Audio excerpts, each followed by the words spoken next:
Well, hey there, YouTube friends and fans and followers. I thought I'd give you all an update on my 66 Chrysler Newport. Had the thing for just over a year, and I've done quite a bit of work to it to improve and upgrade and repair things. So I thought I'd walk you through that really quick here. One little thing I did was I added a 1966 period correct Pennsylvania license plate, since this car is from Pennsylvania originally. Recently, I added some reflective white pinstripe tape to the knife edge trim here along the sides, just for better visibility at nighttime. You can't really see it in the daytime, but it's there. I also settled on these super rare 8 or 9 inch hubcaps with black wheels and black wall tires. Same thing for the rear. I did add also to the front, I added some reflective tape there by the front bumper, as well as to the back bumper area as well, just for better visibility at night. And I also detailed my Newport badges and my Chrysler badges. Just added the black paint back to the tops and sides of all the letters. I did add a different muffler so it sounds a little bit better. I added a third tail light. I tried to make the package tray look better by adding some duck cloth, but it doesn't look very good, so I'm going to redo that completely. Let's see, here also is this side. There's that reflective tape. I added a passenger side mirror. Doesn't do much, but it looks good and helps a little bit with visibility. Let's pop the hood. I've done a bunch of things under the hood. First thing is I added headlight relays. So there, that big yellow wire is for the headlight relays. And that takes a lot of load off the headlight switch and the dimmer switch inside the car and applies power directly to the headlights instead of going through that switch. I did add or replace the windshield wiper motor since that was leaking. Here's those headlight relays right here.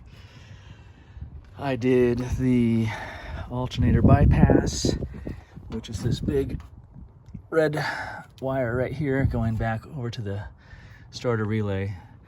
That's a must do. It bypasses the ammeter inside so you don't burn your car down. I recently replaced the blower motor. It's not an exact reproduction, but it does work. And it works a little better than the worn out one that I had. I put a different water neck on because it had the wrong one for this configuration. The hose was straight up and it was rubbing on the air cleaner, and it was hitting the bottom of the air conditioner compressor. So I put the correct thermostat neck on there, so that's good. I did upgrade the brakes to the dual setup from 1967, so I don't have to worry about having a single point of failure in the brake system anymore. You can see some other stuff I've done here. This is more of the ammeter bypass. I also added the Chrysler electronic ignition, so I've got a different ballast resistor, starter relay, voltage regulator. This is, let's see, this is a newer Mopar distributor that's electronic, better vacuum curve. I added a new coil. This is that blue one, I forgot what brand it is. And then my blue spark box right there. This is the Rev 7500 from Richard E. You can find it on eBay. Let's take a look inside the trunk.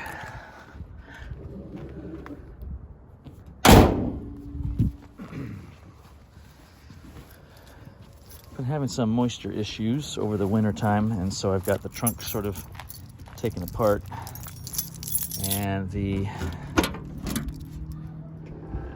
truck bed liner was coming up in lots of places, so I've started on just scraping away anything that was lifting, and I'm going to put some rust killer wherever there's bare metal, and then redo this stuff, and then I don't know if paint it gray again probably. But anyway, trunk's in pretty good shape. But my sticker died over the winter time from moisture, so I've got a better quality Jack Construction sticker coming. Redid the seal because that was leaking water. Every time it rained, it would leak in up there by the trunk light switch. So I think I got a leaky rear window is what the problem is. So that's gonna get addressed this summer. Inside the car, I did put new cat whiskers on the quarter windows.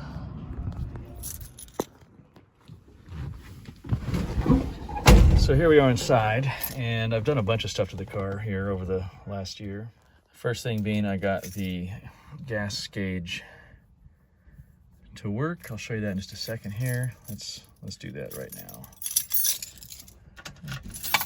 Ended up putting a new voltage regulator on the instrument panel cluster, and then I put a new filter sock on the actual fuel pickup and did some stuff, and now it works. You can see that it shows the actual amount of gas at first, and then it goes down to about half of that value. But when I got the car, the fuel gauge didn't work at all. I've also cleaned up all the chrome on the inside. It was really crusty from probably decades of condensation issues in the car that I'm still working through, but it's all polished up and nice. I did pull all the seats out and the carpet out and everything and cleaned everything up. I added a tack. I put LED bulbs in the dash panel. I added some gauges down below. I still got that nasty old Kenwood cassette player from the 80s in here. It works though. And then in the back, I put new cat whiskers on the rear quarters, inner and outer. And I also sort of repaired the mechanism to make the windows go up and down, the regulator stuff.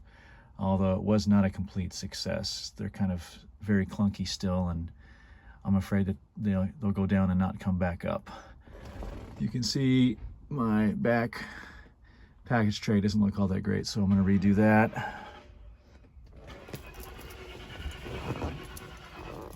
That's the neighbor trying to start his Ford.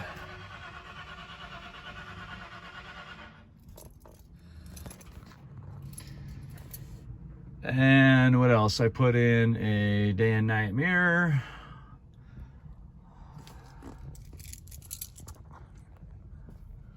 Let's go ahead and start it up. It's been sitting for a while in the heat, so we'll see if we can get it to fire right up, and if not, it's going to be that famous Chrysler long start after a heat soak. Here we go. There it is. There's that gas gauge. 3/4 of a tank. Now it works its way down.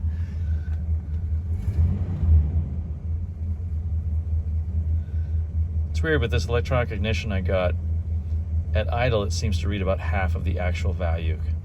So the TAC is saying it's idling at 300 right now, which I know is not right. I think it's 600, or about double what it's reporting. But as soon as you rev up, it's fine. I don't know. Let's get out and listen to it. I did change the muffler out. It's still a single exhaust, and it wasn't the greatest fit and fitment, but it's better than it was. So let's go listen to that.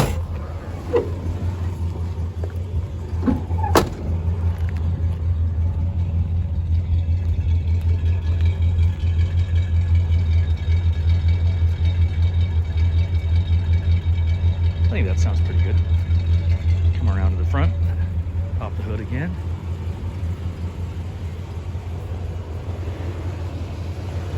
It's really quiet. This ain't no Dodge or Plymouth though, it's a Chrysler, right?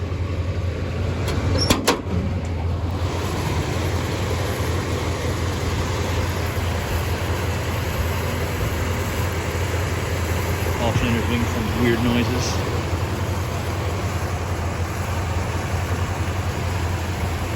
Runs real smooth though, for the most part. A little underpowered.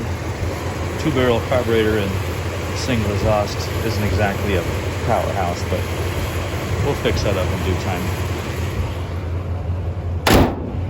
Let's go back around.